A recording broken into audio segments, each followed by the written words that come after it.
Think you're stretching your quads the right way? You might be sabotaging your knees and hips without even realizing it. Sounds harsh, right? But here's the truth. Most people pull their leg behind them, yank their ankle, and call it a quad stretch. Yet, that casual motion might be doing more harm than good.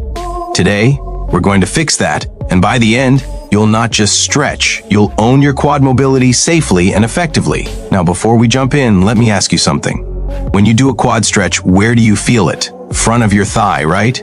But if your hip tips forward, if your knee wobbles, or your lower back arches like a question mark, most of the stretch isn't even in your quad. It's on your spine, your hip flexor, and maybe even your knee ligaments. That's the sneaky mistake that almost everyone makes. You're literally asking your body to stretch one muscle while stressing another.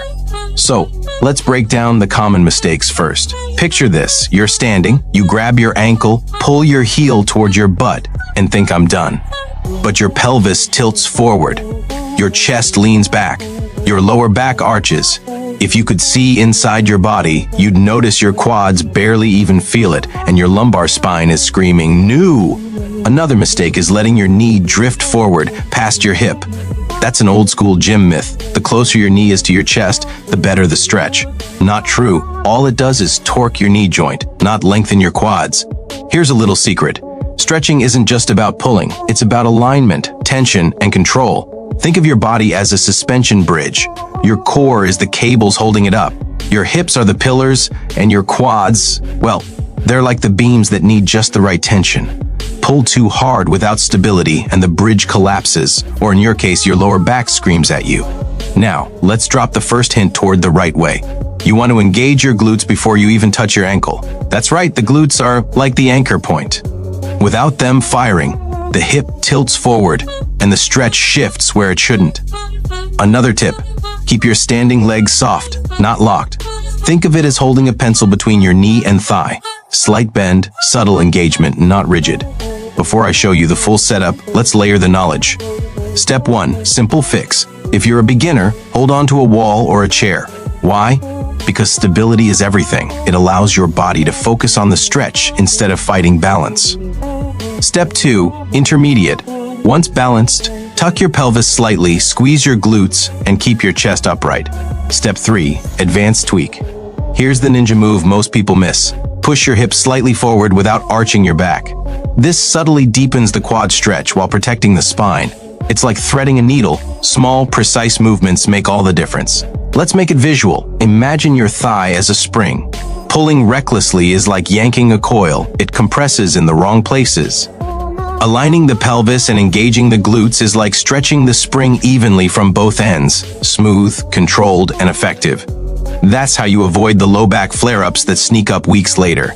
By now, you're probably thinking, okay, but how do I actually get into this position? Patience. That's coming up. First, remember this mantra. Stretch intelligently, not aggressively. Feel your muscles, not your joints. Control your alignment, and your body will reward you with flexibility instead of injuries. So, here's a challenge just to get your mind warmed up. Stand on one leg, lightly hold your ankle, and just notice what happens when your pelvis tilts or your knee drifts forward. Feel the difference when your glutes engage versus when they don't. This isn't about reps yet, it's about awareness. Once you master awareness, the mechanics become effortless. Stick with me, because in the next part, I'll walk you through the exact step-by-step position with detailed cues for body alignment, common pitfalls to avoid, and the subtle tweaks that separate an average stretch from a professional-level quad release. You're about to stretch smarter than 90% of people in the gym, and it'll feel way better, I promise.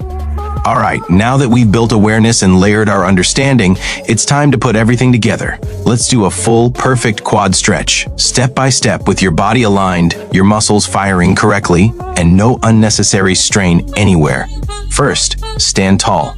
Feet hip-width apart, shoulders relaxed, chest lifted. Take a deep breath and imagine your core like the foundation of a skyscraper, strong, stable, and unmovable. This core stability is what will protect your lower back throughout the stretch. Next, shift your weight slightly onto your standing leg, but don't lock the knee. Keep it soft, like a spring ready to absorb movement. This is crucial. Locking your knee is one of the sneaky mistakes that puts torque on your joints. Now, bend your other knee and bring your heel toward your glutes. But here's the key. Instead of just grabbing your ankle and yanking it, reach for your ankle gently and tuck your pelvis slightly under.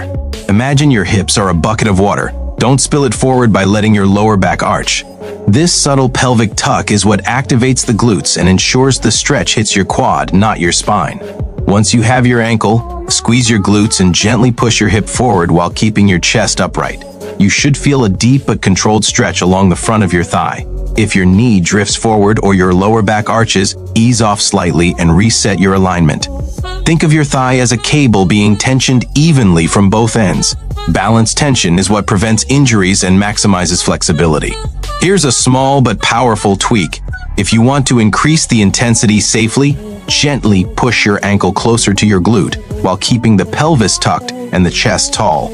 You'll feel the quad lengthen more, but notice the difference. Your spine is protected and your knee isn't being torqued. That's the magic of proper form. And remember, you don't have to force it. Stretching is not about pain, it's about mindful tension and control. Think of it like tuning a violin. Too much force, and the string snaps. Precise pressure, and it sings beautifully. Let's also talk about balance and stability. If standing feels wobbly, use a wall, chair, or railing for support. Don't cheat by leaning or twisting your torso. That's another common mistake that undermines the stretch. Focus on standing tall, engaging your glutes, and controlling your pelvis. Over time, your balance will improve, and you'll rely less on support. This is where body awareness transforms the stretch from a simple movement into an exercise that strengthens as it lengthens. Now, contrast this with the wrong form you probably see in gyms. Knees drifting forward, chest leaning back, lower back arching. What most people call a quad stretch is really just a sloppy posture with a high risk of strain. Your body may feel stretched, but it's not targeted, safe, or effective. The difference between average and optimal stretches is tiny tweaks: glute engagement, pelvis alignment, chest upright, knee tracking. These small adjustments feel subtle, but create a massive impact over time. Here's a tip to lock this in. Integrate these stretches after your workouts or during mobility sessions, holding each rep for 20 to 40 seconds while breathing deeply. Your breath is more than oxygen. It signals your nervous system that the stretch is safe, allowing your muscles to relax and lengthen. Think of your diaphragm as a pump. Inhale to stabilize, exhale to deepen. Controlled breathing multiplies your results and keeps your joints happy. Before we wrap up, let's set a challenge. Right now, stand up, pick a leg, and try 10 flawless reps of this quad stretch. Pay attention to the cues we've discussed. Soft standing leg, tucked pelvis, engaged glutes, chest tall, gentle push forward. Feel the difference between careless stretching and mindful execution. That difference is where real progress happens. And don't rush, precision beats quantity every time. Finally, remember this: flexibility isn't a one-time achievement, it's a practice. Like building a skyscraper, it requires a solid foundation, careful alignment, and gradual adjustments. Every rep you perform correctly strengthens your body's memory, improves posture, and protects your joints. Even if you've been stretching incorrectly for years, it's never too late to retrain your habits. You can reset your mechanics, stretch safely, and gain mobility that actually improves your daily life, your workouts, and your overall body awareness. So here's your takeaway: stretch intelligently, engage the glutes, keep the pelvis tucked, protect your spine, control the knee, breathe deeply, and approach every stretch with awareness, not force. Those small tweaks, often overlooked, are what separate injury-prone, sloppy stretching from a safe, effective, professional-level mobility routine. You've learned the pitfalls, the simple fixes, the intermediate adjustments, and the advanced tweaks. Now it's time to put them into action. Try it daily, notice the difference, and celebrate the improvements in your flexibility, balance, and joint health. And always remember, the journey to mobility is just as important as the destination.